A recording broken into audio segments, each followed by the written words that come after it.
who knows how far into sin and society Moab and his family fell into. We don't know. But Moab must have got into them.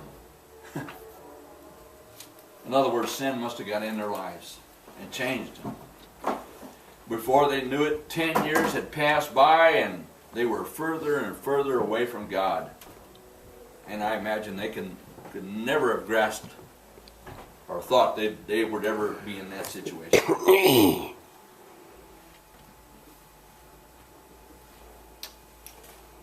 Again, here's how it works. Someone gets offended at church, a little spiritual famine. Maybe that person has always been very active and faithful to the things of God, and now they are offended and they leave the church. Maybe they aren't offended, maybe they feel led to go somewhere else. They wander around trying to find a new church and a new home, but they only visit other churches on Sunday morning. After a while, they find a church and settle down in it. They join that church, but now they only attend once in a while. They just can't seem to get back in the habit of attending regularly. Why? They went to Moab and never came back.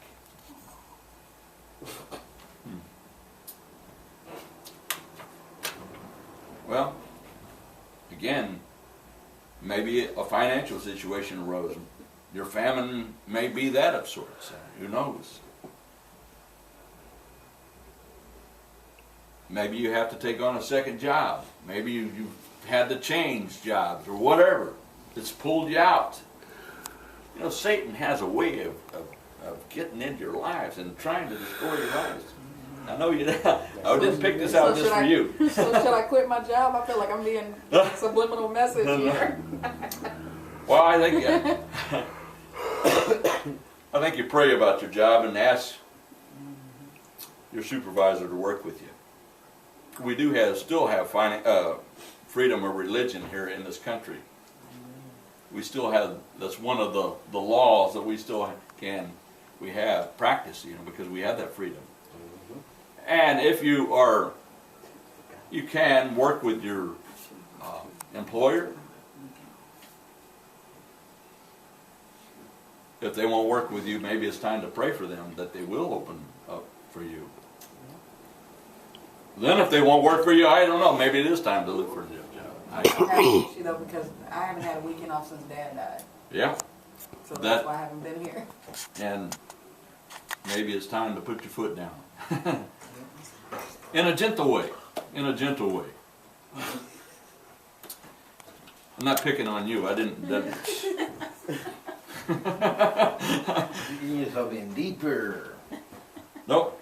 But sometimes, that's what happens. We don't never know. You know Satan is always trying to tear down the Christian and his belief, his or her belief. Always. Trying to destroy you and your faith. So we need to be on guard against that, right? Well, maybe you start watching some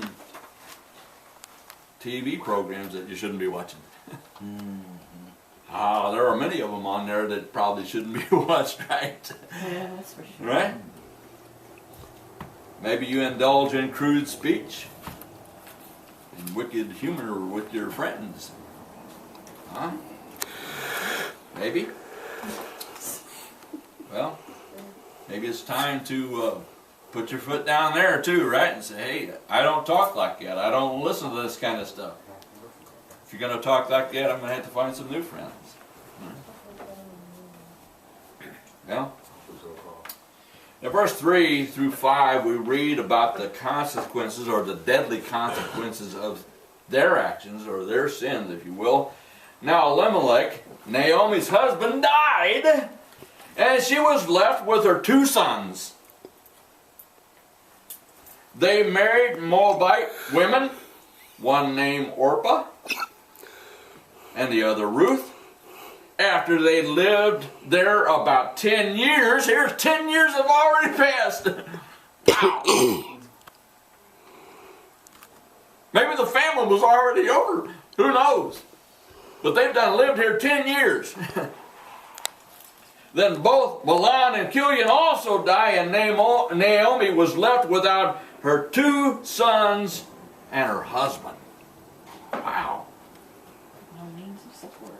Yeah, no means of support whatsoever. Sin always carries with it a harsh consequences of our actions, right? It does.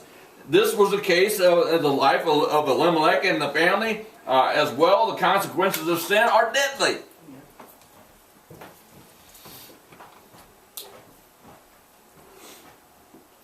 But I believe that there was discipline in the home of Elimelech before he loaded up his family and moved to Moab.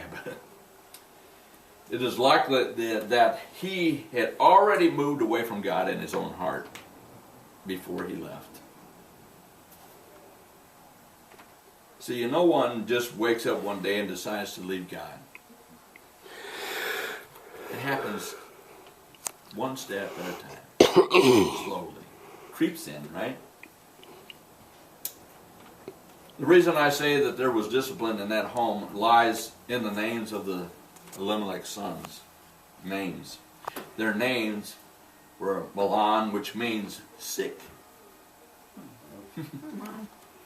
and Chilion, which means pining or wasting away. Maybe it already started before, long before he ever moved out of the neighborhood, right? I think God was trying to get Elimelech's attention long before he left for the land of Moab. Well, the Bible tells us that the Lord disciplines those he loves. He punishes everyone he accepts as a son, right? And again, God does that because he loves us. He doesn't want us to leave him.